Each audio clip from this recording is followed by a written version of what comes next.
As principais questões da atualidade, analisados por especialistas renomados. Começa agora Mentalistas, com Camila Tulinski. Grandes crimes sempre chocaram a sociedade e ganhando destaque no noticiário. Mas até que ponto esses casos dialogam com as artes e como são retratados? É o que vamos desvendar agora aqui no Mentalistas. Para falar sobre o assunto, eu convidei o advogado Flávio Goldberg, que é mestre em Direito. Tudo bem, doutor Flávio? Tudo bom, Camila Tulinski? Prazer estar aqui. Obrigada pela novamente. presença, viu, doutor? Muito bom falar esse bate-papo aqui sobre direito, crime e artes. E do outro lado da bancada do programa, eu convidei a professora da UFMG, Lisley Nascimento, doutora em letras e pesquisadora do Núcleo de Crimes, Pecados e Monstruosidades da UFMG. Tudo bem, professora? Muito bem, bom dia. Muito obrigada pelo convite. Obrigada pela presença. Bom, eu vou aproveitar a deixa, que eu gostaria que você explicasse aqui para o nosso ouvinte do Mentalistas. Do que se trata o Núcleo de Crimes, Pecados e Monstruosidades da UFMJ? Como é que surgiu esse núcleo, antes da gente entrar no tema principal? O Núcleo de Crimes, Pecados e Monstruosidades, ele surge na UFMG devido a uma demanda dos professores e pesquisadores sobre esses temas, como esses temas incidem na literatura, né? Especificamente, nós trabalhamos majoritariamente com literatura, mas há pesquisadores na área da fotografia, do cinema, do teatro e, claro, a literatura é o carro-chefe porque o núcleo ele está inscrito na Faculdade de Letras. Então, daí essa prioridade, digamos assim, da literatura. E esses pesquisadores, eles se dedicam a estudar como que o crime se alimenta da literatura e vice-versa, né? Como que a literatura também se alimenta dos crimes, dos pecados e também das monstruosidades. Muito bom. Bom, então já vou começar. A senhora participou do livro Crime e Transgressão na Literatura e nas Artes, que foi lançado pela editora UFMG. Como é que o crime dialoga com as artes? Você poderia dar uns exemplos para a gente, explicar mais? Esse livro foi o 5º livro, resultado de pesquisas que nós desenvolvemos nesse núcleo, né? Esse núcleo é coordenado pelo professor Júlio Gerra e lá nós fizemos projetos de, a cada 2 anos, nós nos dedicamos a um desses 3 vértices, né? Primeiro, nós trabalhamos com as monstruosidades na literatura e nas artes. Agora estamos fechando crimes, delitos e transgressões e vamos, espero, para o ano de 2018, começar as pesquisas com pecado na literatura e nas artes. Né? Nesse livro específico, eu trabalhei com Judite. Se você deve se recordar que é uma narrativa da tradição judaica que uma mulher comete um assassinato para salvar o seu povo, né? No caso eram os hebreus. Então, durante uma semana, mais ou menos, eu acompanhei os jornais de Belo Horizonte, os 3 maiores jornais ainda impressos, e havia muitos relatos de crimes de mulheres de todas as idades, né? Mulheres sendo assassinadas, na maioria das vezes por homens, ou crianças, ou jovens, ou esposas, ou filhas, ou idosas. Isso me incomodou profundamente. Eu estava começando a pesquisa, eu comecei a trabalhar com isso. Eu não sou psicóloga, eu não sou da área do direito, eu sou da área de literatura e eu queria ver como o crime contra as mulheres acontecia. E eu também queria que não fosse uma literatura que repetisse, que decalcasse essa realidade e reproduzisse crimes de mulheres que são assassinadas. Então eu fui procurar na literatura e comecei na Bíblia sobre mulheres que deixavam de ser vítimas para serem agentes, ou seja, as mulheres que matam. E aí, então, eu fiz esse trabalho Então, percebe como são as pesquisas, né? Eu estou dando a minha como exemplo, porque eu tenho maior familiaridade, mas eu fui ver na Bíblia como acontecia, as mulheres que matam, como que acontecia na literatura, e eu trabalhei com um conto de uma escritora portuguesa contemporânea, Diana Barroqueiro, que ela vai reescrever a história da Judite, e trabalhei com um conto do Jorge Luiz Borges, escritor argentino, Emma Zuns, que também nesses 3 discursos, nesses 3 textos, a mulher deixa de ser vítima para ser agente. Eu vou ter que pegar esse gancho para falar com o Dr. Flávio aqui sobre o feminicídio, né, Dr. Flávio? É um termo que não era tão usado, né, e agora está sendo um pouco mais usado. Eu queria que você trouxesse para a gente uma leitura sobre isso, já que a professora deu a deixa para a gente, né, o feminicídio, e de outro lado, pegando outro gancho também, né, a professora veio no noticiário um padrão ali de crimes, né, acontecendo envolvendo mulheres. Então eu queria que você fizesse uma avaliação também sobre isso. O feminicídio é um crime que repercute muito na literatura, né? Eu lembro do Émile Zola no livro Besta Humana, que tem como personagem principal Jacques Latil. Era o criminoso que sentia prazer em matar as mulheres. Então é um tema que muitas vezes acaba repercutindo na literatura pelos crimes passionais, principalmente, casais que se envolvem. O Émile Zola também escreveu um livro que mudou a literatura no ponto de vista criminal, que é Yakuze, que o francês Dreyfus, numa falsa acusação, e que posteriormente foi desmascarada, e que repercute até hoje em estudos jurídicos, e foi muito criticado. É uma crítica bastante discutida até nos dias atuais. Também escreveu Germinal, que narrou revolta operária em greve, que culminou com vários mortos. Por sempre, como a professora disse, a literatura é inspirada muitas vezes em crimes reais, como crimes também são inspirados na literatura. Desde o feminicídio até crimes não só passionais, como relacionado a angústias, a raiva, ódio, também ligado muito à psicologia, né, Camila? Não, então, dá pra gente trazer um olhar psicológico disso tudo, né, gente? Que, bom, cada caso é um caso, cada indivíduo age motivado por uma determinada ação daquele contexto. É difícil, né, você tirar e generalizar, né?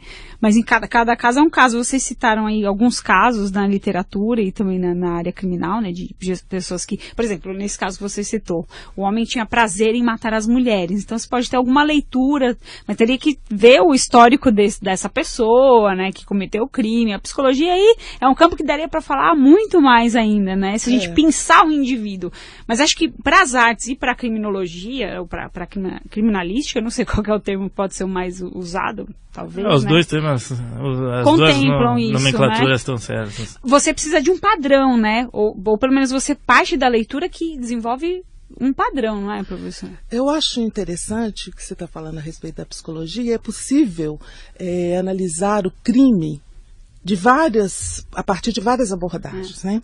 Eu trouxe uma frase aqui do Marx, que com muito cinismo, né, ele vai dizer que um filósofo produz ideias, um poeta poemas, um clérigo sermões, um professor tratados e um criminoso produz crimes. Então ele cria uma cadeia de produção. E agora esses crimes produzem textos. Isso que é muito interessante, né? O crime ocorre, o jornalista vai lá e produz um texto sobre esse crime. Um escritor vê o crime nos jornais e escreve um romance ou um poema, não é? Mas esse crime e esse criminoso, eles seguem no direito. Se ele é preso, ele produz o discurso do delegado, do investigador. Depois, se ele vai ser julgado, ele produz o discurso do advogado, do juiz, das testemunhas, do próprio júri que se manifesta. Então percebe que é uma cadeia de linguagem, não é? Então o crime é uma das possibilidades de você avaliar e você pensar a cultura e pensar o texto e o contexto, como o Flávio bem disse, né? A questão de um contexto produzir crimes e criminosos. E o escritor, o ficcionista, o romancista, o poeta, ele é um grande intérprete do tempo que ele vive, né? E ainda tem uma discussão ferrenha na área da análise do comportamento e da psicologia será que esse criminoso também não age por uma repetição de um outro criminoso? Quer dizer, ele viu um crime no jornal e também comete crimes semelhantes. São os famosos copycats, né? São os copiadores, né? Que o criminoso também ele pode ser astucioso e pode inventar o seu crime, mas dentro de uma tradição, mas ele pode também ser um mero repetidor.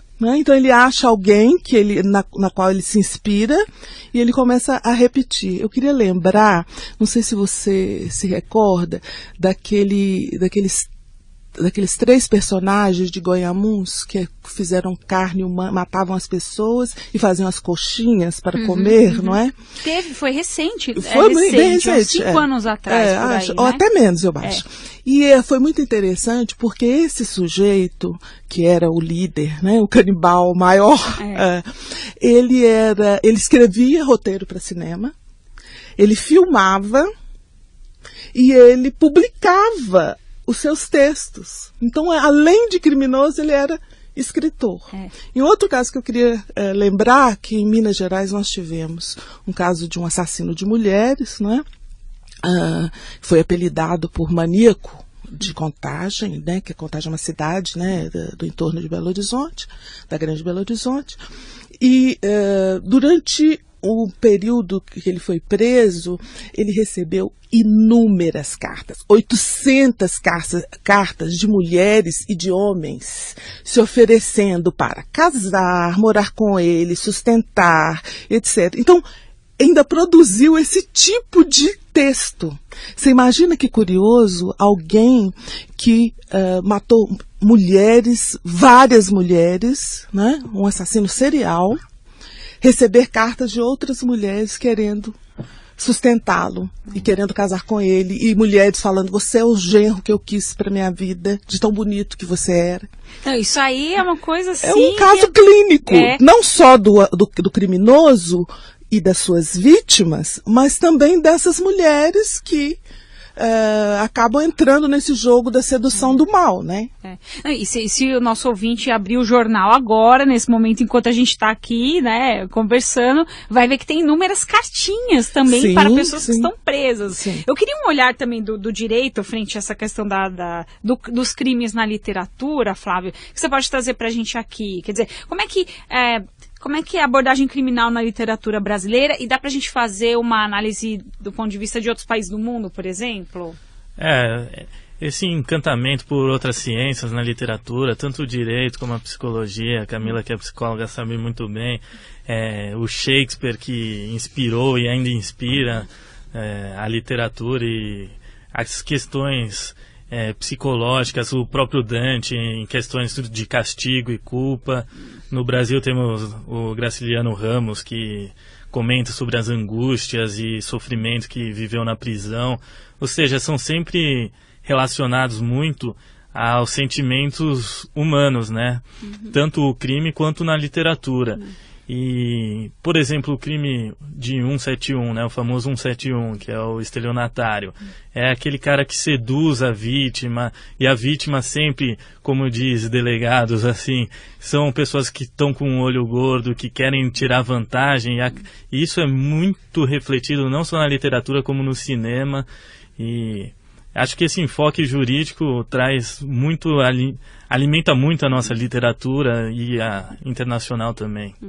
Professora, em quais áreas das artes a gente pode citar que o crime predomina, ou que ele é retratado de uma maneira peculiar? Assim, eu acho que em todas as artes, o crime está presente em todas as artes. Né? Na música, quantas letras tem, né, sobre isso? No cinema, no teatro, né? E eu queria lembrar um caso interessante, que é da pintora Artemisia Gentileschi. Não é? Ela era contemporânea do Caravaggio, século XVII. E o pai recebia pintores em casa, e ela foi estuprada por 2 desses amigos do pai, que eram pintores também. E ela denunciou, e ela foi submetida à tortura para tirar a acusação, isso no século XVII. E ela vai, esse sujeito é julgado, ele vai a julgamento, ele é condenado a 1 ano e nunca cumpriu a pena. E qual foi a vingança da Artemísia? Ela pintava e nos quadros o bandido era a cara do seu estuprador. Uau. Então, como que a arte vai, mesmo ela contemplando temas bíblicos ou seculares, ela punha ali a cara do criminoso, daquele que a ofendeu, né, criminalmente. Então, a arte tem essa, até hoje, né, essa imbricação no contexto, né? O artista não está na sua torre de marfim. Ele também é sujeito a crimes, tanto a sofrer quanto a impetrar, e ele também produz um discurso sobre o crime, né? No caso dela na pintura, mas alguns escritores, o Flávio lembrou bem, do Graciliano Ramos, né? Em Memórias do Cárcere, que foi o que ele citou, é maravilhoso essa experiência de um escritor não criminoso conviver com os criminosos, assassinos, ladrões e estupradores. Também um choque entre essa cultura letrada, que representava o Graciliano, né, e esse outro mundo, né, que era dos criminosos comuns. Interessante porque quem gosta de escrever já pode ter ouvido uma frase como essa. Eu pelo menos ouvia quando eu era mais jovem, gostava de escrever textos, né, aquela coisa, ensaiando poemas e tudo mais. Você não pode ser um bom escritor ou um bom poeta se você não tem uma dose de sofrimento pessoal, se você não tem aquela vivência do sofrimento para expressar em letras, em palavras, as melhores combinações de texto e tudo mais. Será que na literatura, isso também a gente pode fazer uma leitura com relação ao crime? Quer dizer, se não tivéssemos tantos crimes, ou crimes, né, nesse patamar que a gente está trazendo aqui, será que a literatura também não se alimenta desses crimes? E qual que é o olhar que a gente pode lançar sobre isso? Quer dizer, qual que é o papel dos crimes para o desenvolvimento da cultura? Vou começar com o Flávio e depois a professora pode completar. Eu acho que é realmente isso. A literatura se inspira em crimes, inclusive por muitas vezes se tornam livros, alguns crimes que chocam a sociedade, ficam famosos.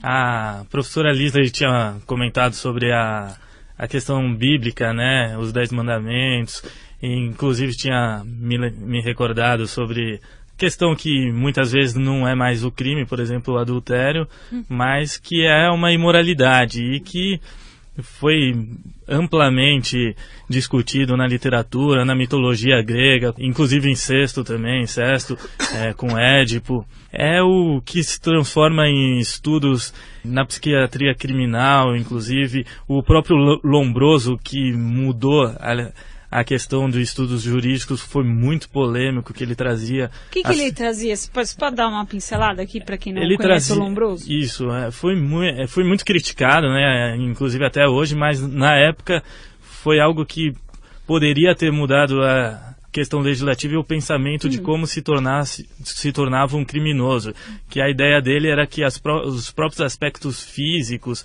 e a genética transformavam um criminoso, já nascia criminoso. Portanto, se tivesse um tamanho de testa maior, seria isso. Um criminoso. Pelo crânio, ou já nascia com os genes de um criminoso, o que é um absurdo, um grande preconceito, mas que repercutiu muito na época. Beccaria fala dos clássicos delito das penas, criticando o sistema punitivo medieval e também acabou alterando. São estudos que alteram o sistema criminal jurídico, inclusive legislativo, muitas vezes. E muda, por fim, essa leitura que às vezes a gente tem, né? Você citou a questão do adultério, né? Eu me lembro do caso de Euclides da Cunha, né? Que foi amplamente divulgado, jornalista, escritor, e acabou assassinando a esposa. Tinha uma questão ali que envolvia o primo deles, né? Eu fico pensando como que isso também muda ao longo dos séculos, né? A história faz mudar a interpretação. Será que muda também o agir desses artistas na literatura? Como é que... E como eu disse antes, o escritor, o artista é um grande observador, né, da cultura. Então eu queria só citar alguns exemplos aqui do Eça de Queiroz, por exemplo. Ele escreveu um livro que ficou inconcluso, que chamava A Tragédia da Rua das Flores, que ele é um crime que aconteceu contemporâneo a ele, claro, e ele, com as notícias de jornal, ele começou a escrever um grande romance e acaba não terminando. Aqui no Brasil, nós temos o Lúcio Flávio, Passageiro da Agonia, né, do José Louzeiro, que também, baseado num criminoso, né, ele também construiu um romance a partir da história dele. E só para trazer um pouco de humor, e depois eu quero falar um pouco sobre a sua questão, O Homem que Matou Getúlio Vargas, porque o Jô Soares consegue trazer esse crime que realmente aconteceu com várias anedotas e histórias cômicas, né? Você disse a respeito do escritor que tem que sofrer também, né? Eu não acredito muito nisso não, sabe? Porque, sobretudo, a literatura e a arte é uma experiência estética. Então, condicionar o artista ao sofrimento ou ao crime, que é o nosso caso hoje aqui, né? Ele precisa sofrer, ser testemunha ou agir criminalmente para poder escrever. Não é verdade, né? Ele pode ser esse grande crítico da sociedade, da cultura, não é? E ele pode ser também um copista, né? Ele pode se interessar por um crime que acontece e reproduzir de alguma forma, com diferença, em paráfrase ou em paródia, no seu texto, né? Então talvez ele não precise sofrer, mas ele precisa ser tocado de alguma forma. Claro, não é? Mas não faz parte de uma experiência concreta, é isso que eu estou dizendo, né? Então, o sujeito que escreve um poema de amor, ele não precisa necessariamente amar, porque é linguagem. Aquele que escreve um poema de dor não precisa necessariamente ser um sofredor. Eu queria lembrar a Filosofia da Composição, do Edgar Allan Poe. Ele é o pai da narrativa policial, ele é o pai da narrativa criminal, né, nos tempos modernos. A biografia dele diz de vários problemas, abandono dos pais, abandono do padrasto. Imbuído em rejeição. Muito, imerso nisso, com mil dificuldades financeiras, alcoolismo, várias doenças, etc, etc, etc. No entanto, ele explica na Filosofia da Composição como o escritor faz para escrever um poema. Então, ele é muito interessante que ele fala assim, eu pensei num animal para conversar com o viúvo do meu do meu poema, O Corvo. E eu pensei no papagaio, mas o papagaio era verde, e não combinava com esse ambiente soturno. Então eu pensei no corvo. Percebe que é o que tem uma 99% de transpiração, de trabalho intelectual, de linguagem, e 1% de inspiração. Fica a dica. Separei pessoalmente a dica de hoje do Mentalistas.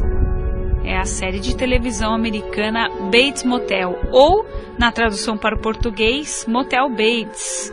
É um drama, um mistério, um suspense, uma série que é um prólogo contemporâneo para o filme Psicose, de 1960, e você já deve ter assistido, se não, tem que assistir, né, é obrigatório, de Alfred Hitchcock. A série começa depois da morte do marido de Norma, quando ela adquire um motel localizado em uma cidade costeira chamada White Pine Bay, localizada no estado de Oregon, nos Estados Unidos, para que ela e o filho possam começar uma vida nova. Eu não vou dar spoilers aqui, embora a história de Hitchcock seja bastante conhecida. De toda forma, a Bates Motel conta como Norman Bates, que é filho de Norma, se torna um serial killer, né? Então, a história se passa antes dele se tornar o serial killer tão conhecido de Hitchcock. E conta desde a infância, passando pela adolescência. Outra situação que é importante destacar é a questão da semelhança no nome entre a mãe e filho. Ela se chama Norma e o filho se chama Norman Bates. Dá pra gente fazer uma análise psicológica também em relação a tudo que se passa entre mãe e filho, ressaltando o complexo de Édipo, uma afinidade muito próxima entre mãe e filho, que deixa a série ainda um pouco mais tensa. Então, a dica de hoje do Mentalistas é a série Bates Motel, já que a gente está falando sobre crimes na literatura. Recomendo, tem pelo menos 4 temporadas no Netflix e vale a pena você assistir. Na sequência, se possível, veja Psicose, de 1960, um clássico do cineasta Alfred Hitchcock. Você ouve Mentalistas, com Camila Tulinski.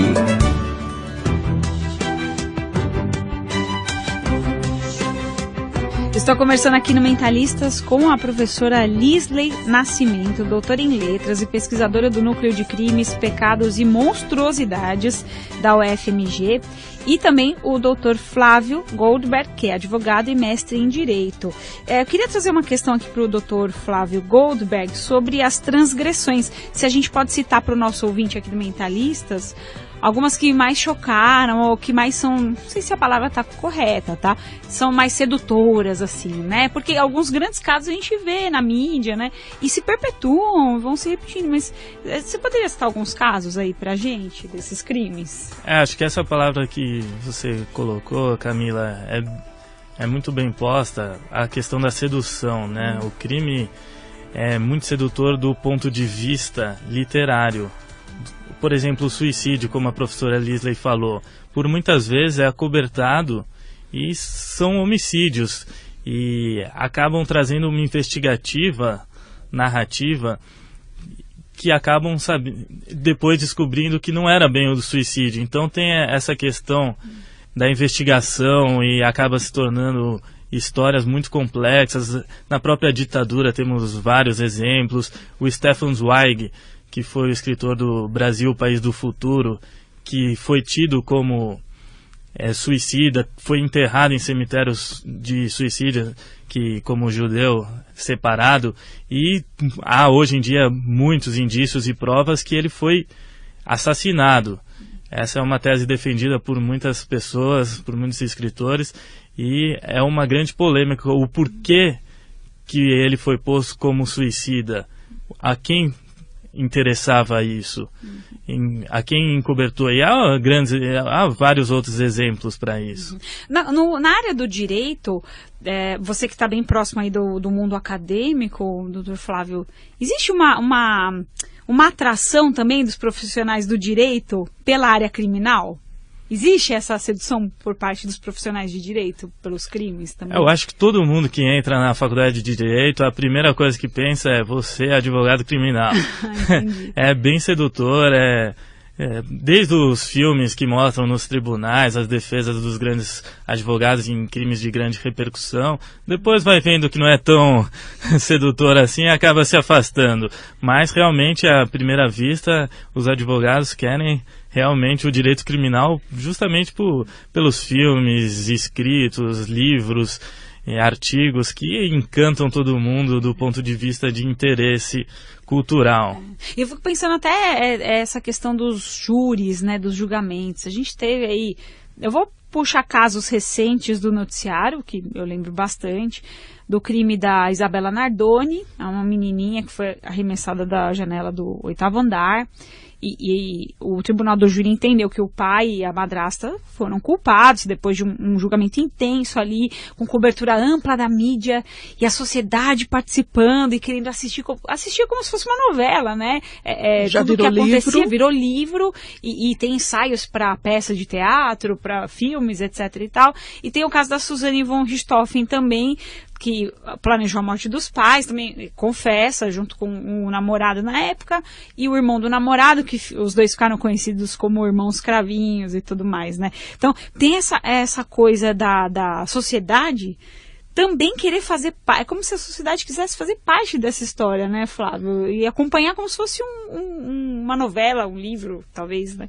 Isso, o tribunal do júri acaba encantando toda a sociedade, querendo trazer à tona, inclusive as pessoas que acabam se tornando jurado, eles acabam trazendo uma responsabilidade muito grande para si. E levando um pouco para a literatura internacional, me veio agora o Tolstói no livro Ressurreição, que traz o sentimento de remorso. Ele se envolve com uma mulher e depois se torna o jurado de um crime cometido por ela, e ela se torna uma prostituta e acaba dando uma confusão mental nele, até onde que ele pode se envolver como jurado. São questões, o próprio caso da Nardoni, você vai trazendo questões que à primeira vista parecem fáceis de ser resolvidos, mas há muitas outras questões ligadas, e você vai vendo no próprio jornalismo, acaba achando coisas, o daquele garoto que matou toda a família, né? Sim, filho de policial, isso, não é? Filho de policial.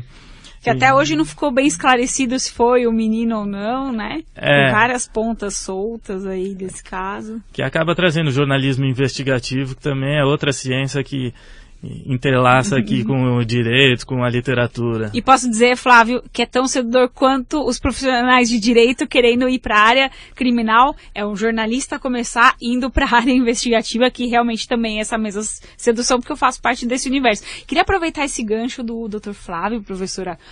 A sociedade, hoje em dia, você vê nas redes sociais, no que se comenta na internet, tem uma verdadeira sede da justiça com as próprias mãos, né? Então, quando acontece algum crime que aquele cidadão é suspeito do bairro, ele é linchado até as últimas consequências, senão vem a óbito por causa disso. Tá?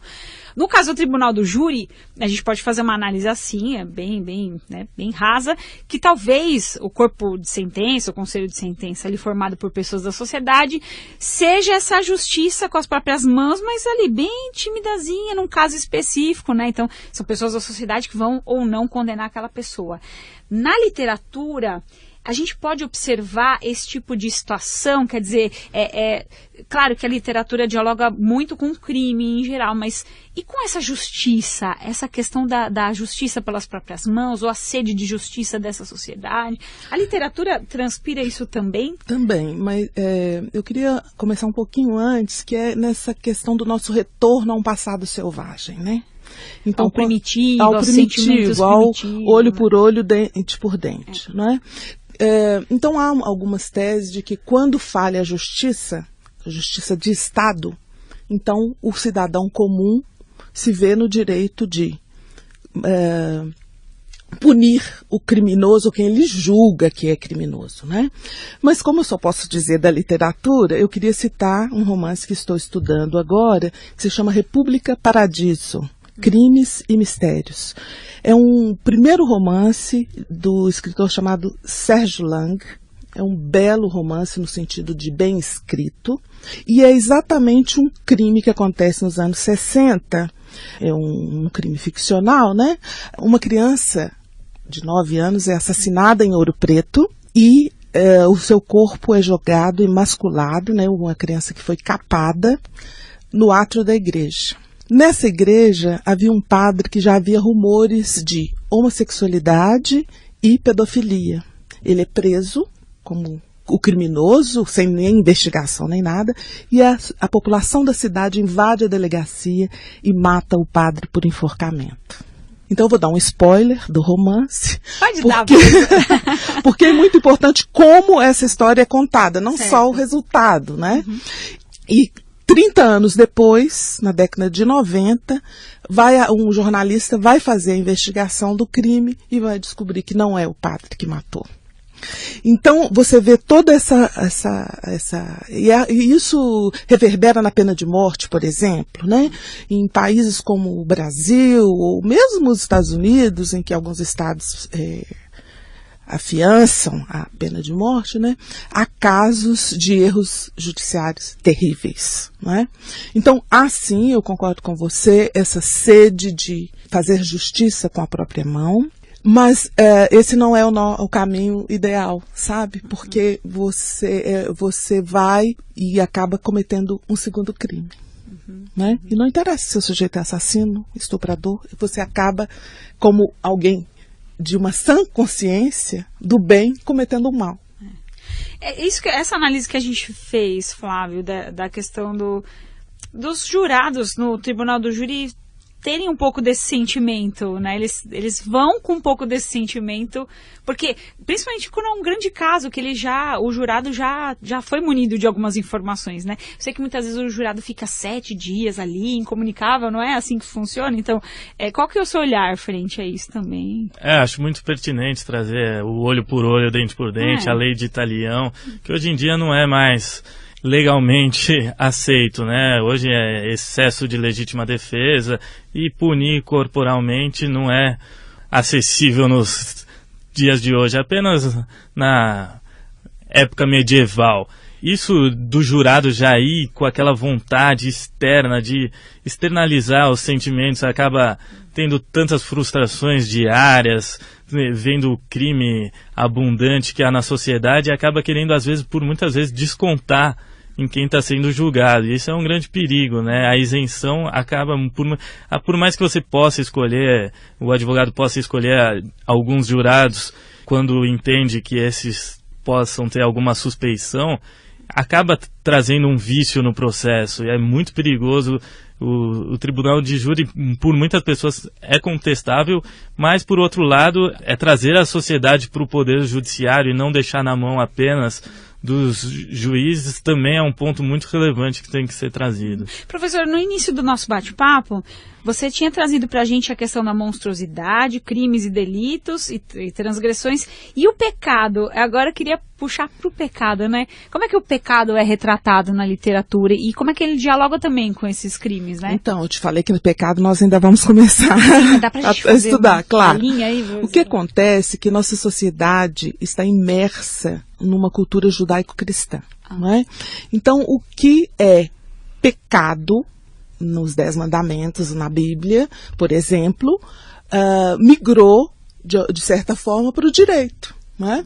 E como o Flávio lembrou bem, né, então é considerado pecado não adulterarás, mas em 2005 no Brasil, se não me falha a memória a data, deixa de ser crime. Continua sendo um delito, né? Um delito moral para a igreja. Né?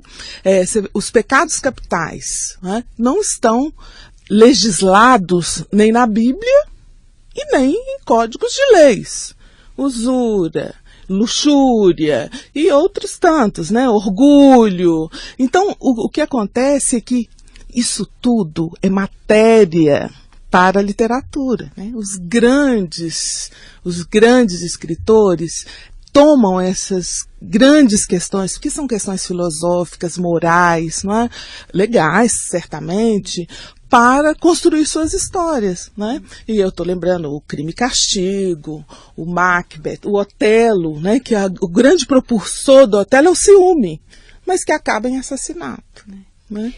É interessante essa leitura, né, que a professora traz pra gente, né, Flávio? Isso, inclusive é um tema muito atual, né? O nosso legislativo discute muito isso, inclusive com a bancada evangélica, que é muito forte hoje em dia. Como que é essa discussão? A questão dos pecados, por exemplo, o aborto, a questão das relações homoafetivas, está cada vez mais em voga, ele vai trazendo, inclusive na nossa sociedade, esse contraste do conservador e do liberal, e acaba trazendo novamente à tona algo que estava um pouco esquecido, deixado de lado, essa questão dos pecados. O que para muitos é pecados, para outros não, e aí traz a questão da diferenciação do crime e do pecado, que é muito discutido na literatura e hoje está sendo trazido para o nosso legislativo. E a diferença do crime para o delito? No caso da citação da professora do adultério, qual que é a diferença? O adultério não é mais crime no Brasil, mas é um delito? E se sim, qual que é a penalidade para quem comete? O adultério não é mais crime no Brasil,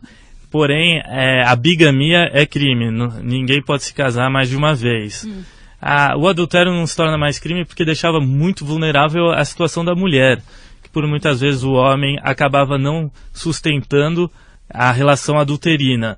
E a mulher, às vezes em situação mais frágil, acabava se prejudicando, principalmente economicamente.